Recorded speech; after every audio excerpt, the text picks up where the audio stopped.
Filming live from the firehouse, it's Good Night with Christopher Blue, with special guest, Sean Bennett. I'm your co-host, Reverb, and he's your host, Christopher Blue. Hello, and welcome to Good Night with Christopher Blue. I'm Christopher Blue, and we have a wonderful show for you tonight. Tonight's guest was not in the Fast and the Furious, but he's interesting nonetheless. But before we get to that, I'd like to thank you for liking, commenting, sharing, and subscribing. Don't forget to ring that bell so you get notified whenever we upload new content. When we come back, Sean Bennett. Hey! Tell me how I can win the $100 gift card. That's why I'm here? That's easy. All you have to do is subscribe to Good Night with Christopher Blue. Make sure it's public so we know you're subscribed. Comment the secret word on every video. It'll appear. It'll look something like this. And then another way you can be put in for the entry is you can win 5 entries by just joining our Patreon. At the end of season 2, we'll do a live stream where we'll do a drawing for the $100 gift card, but also a bunch of merch. This better be right. Welcome back. Tonight's guest has been an actor in a Marvel movie. Yeah. So take it out of studio, Chris. Thanks, Chris. I am here with Sean Bennett. Sean, you have done lots of stuff, and we're going to try to touch base on most of it. But first, we need to pay off the tease. We said that you were an actor in a Marvel movie. Could you explain that a little bit?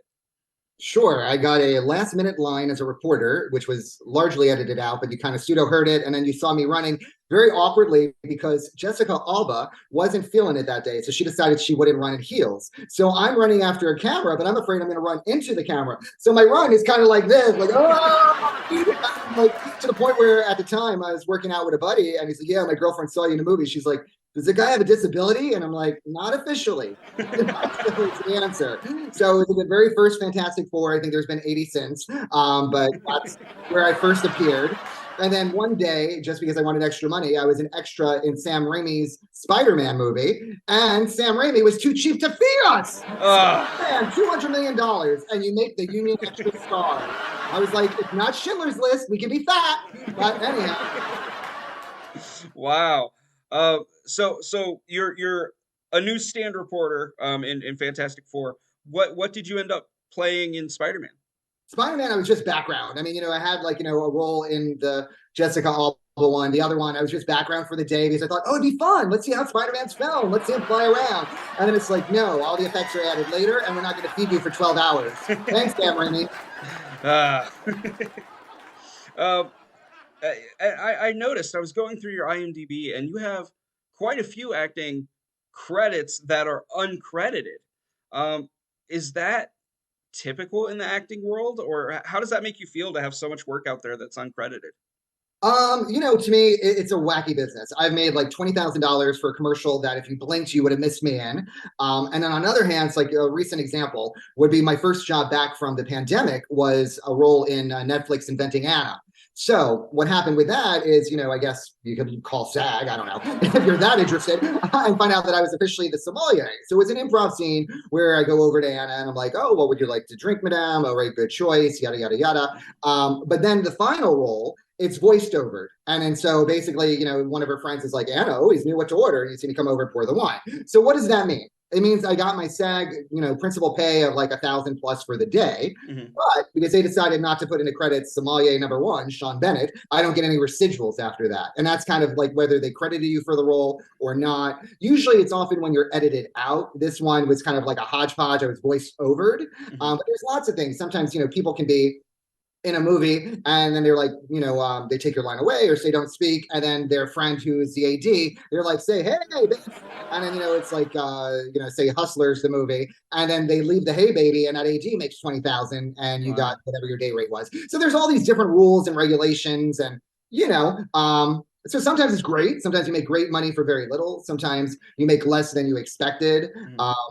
performing, just though to me in general is always fun. So, and not really to me, the hardest thing is getting the work more so than doing the work. It can be just a challenge getting into the room. After that, the rest is rather kind of fun for me. Yeah. There was a something I noticed on your IMDb that I got a little excited about. Again, one of your uncredited things. It was one of my favorite video games. I would play growing up, Left 4 Dead. You're uncredited as Lewis. So what was that like? What did? To be honest, I don't even remember that one. There's like so many weird random things where, for instance, I have an upcoming song. I don't sing, but they wanted somebody like a ringmaster, but then they changed it. They're like, we wanted like B-52. So for me, a ringmaster is like, step right up right here in this corner. But the B-52 is like, right over there, there's a side of the road. And so I don't know what they bought, but supposedly I'm now going to be on an album. So stuff pops up all the time for me where I'm like, how much? Sure, leave the money on the dresser, no kissing, let's do it. So, that would be one of those. All right, fair enough. Moving on to the next thing on the list I have here. You were on Worst Cooks in America. I was. The main reason I do a lot of hosting work. And so I figured, well, talking to the camera in a reality format, and it did. It helped me interview Mario Bastianich. He's part of Batali Bastianich, and his mother's more famous, Lydia, and then he had a show. Anyhow, it led to something right away. But the main reason for doing it was just, to have some more TV reel and then stuff maybe I could use, which I thought overall paid off. However, silly me. I lived in New York, and especially when food was cheaper and everybody could actually eat. And, now I have to hold a sign up, especially in New York, we'll sing for eggs, and I don't even say well. But anyhow, before all this, I just really ate out all the time because it was almost about the same price for one person than to like cook. So I never really learned to cook. I didn't realize you could lie and say you don't know how to cook. So a lot of the other contestants, like my mom's a cook, my fiance's a cook. I'm like, you know how to cook. You're lying. Yeah. And me and four other poor schmucks were the ones who really we're almost like chopping off our fingers trying to learn how to use a food processor or a meat grinder for the first time. And ridiculous things, pull your own noodles. I mean, other than late at night watching a movie, I'm not pulling my own noodles. I'm just saying. So, most people don't. So spoiler alert, where did you place in that show? I was about midway through the season. A lot of times with reality shows, producers have their own objective. It seemed, and I can't speak on anybody's behalf, but that the producers that season really wanted the people with the bigger personalities off first so the chef could shine. When they're lower in ratings, sometimes they want the crazy people to shine. So it all varies. Sometimes they want an Omarosa. So they'll have an agenda they don't tell the person about, and then they film accordingly. So it's just kind of part of reality TV. And then they also want you as stressed out and as tired as possible. So 6 guys all in one room. One guy snored like a truck, the whole night, couldn't sleep. They would barely feed us. I'm like, but I'm union. They're like, you can't go to Crafty. I'm like, what? I was like, Food Network starving me? Because they want you on edge. Wow. What it is. And it wasn't Food Network. It's whoever is producing an individual show. So the same people who produced my season may have produced Big Brother, say. So they want a little bit combativeness. But the good news is Food Network's a great channel, and I have nothing even against the producers. When I watched the final product, when we saw things go down, we're like, whoa, that person's going to look horrible. And in the final product, they didn't. So that was good news, about all of it. And I got something to take away from it. But it wasn't fun filming it. Fair enough. You have your hands in so many projects, and it amazes me how you can keep everything straight.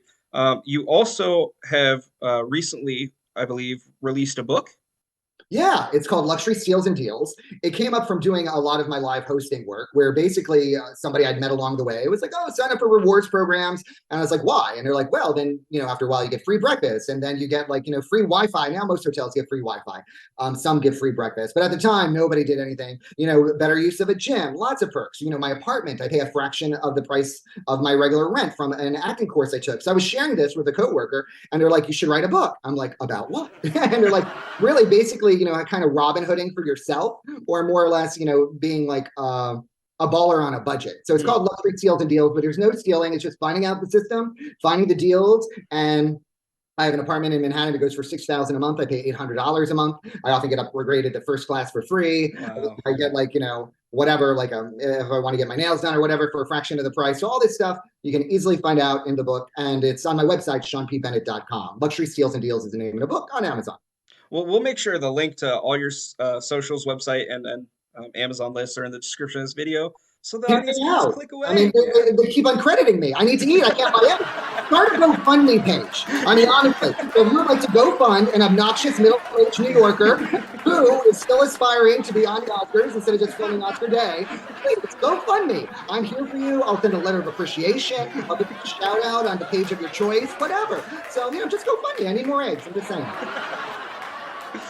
I need to know what's your secret to doing all these projects and keeping yourself, focused on all these different things? Because sometimes, like, I find myself having to really focus and make spreadsheets of everything that I need to do for a given day. What's your secret to keep everything straight? My life can be a little chaotic. Somehow I always make the events and gigs and planes and everything I need to catch. To me, it's kind of more or less being open to see where the universe takes you. During the pandemic, somebody reached out to me to do a speech for school children. So I wanted to, share a story about when I was bullied and how I overcame it. And it led to like joining a group, the Talent Concierge, where they hire motivational speakers. So now it looks like different thematics, like, for pride events and for, overcoming obstacles. I grew up poor. I had, absentee father. Like, we all have issues. It's just a matter of taking that story and be like, well, what did I do with that issue and where can I go, and hopefully inspiring others. So that was something that just came out of the pandemic and an opportunity that was handed to me. Then that led to an agent. And now I have this whole other blossoming career as a motivational speaker.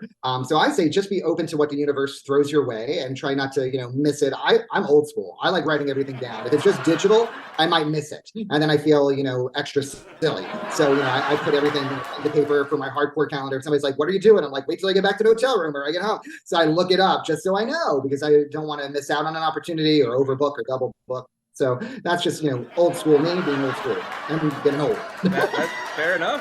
Whatever works. And it's funny, you audience at home, I don't know if this will be edited out, but that whole time you were speaking, your camera was frozen, and now you're no longer frozen. So, wow, maybe it's Disney. It was out. We gotta let it go. Let it go, Ron DeSantis. Let it go, Ron. Just saying. Is there any other achievement that I did not think to bring up that you want to get your credit for? Essentially, I do a lot of comedic acting, a lot of hosting. I just shot a pilot called A Couple Guys, so hopefully something great will happen with that, with a great casting director here in New York. So actor, host, comedian, motivational speaker, and author, SeanPBennett.com. That's basically me. Feel free to, reach out. I can always use more followers, fans. I'll follow you back. I'll friend you back. I have no friends. I'm really lonely. I can't buy eggs. Send me money. Whatever help you can do. Just throw a life raft, really. I'm Titanic the sequel, but with a Disney. Sean, it has been such a pleasure speaking with you. Thank you so much. I guess go ahead and take a little bit of time to say anything you want. This is your fully 100% credited time slot to plug anything, to say anything. Take it away.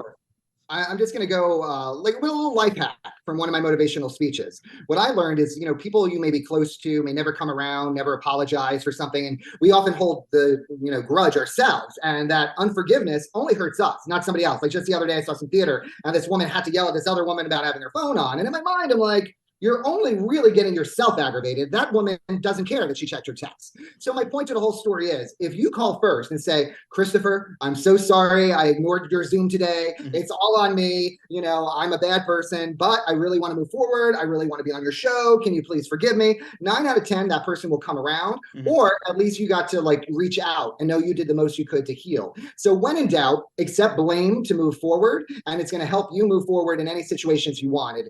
In mine, basically a father who was absent most of my life, I reached out to. At first, he wasn't so compassionate. And then by the end, I realized he's a normal guy with his own flaws. And then I didn't realize he was very ill at the time. And it ended with him saying he loved me. And if I reached out, I never would have gotten that result. And now, granted, everything may not always fall into place the way we may want. But I think you'll be surprised that just by claiming your role in every situation you can in life, the more empowered you'll be. And so I just figured, why not share, a little bit of empowerment on this Oscar Sunday? Screw those who have a better career than me.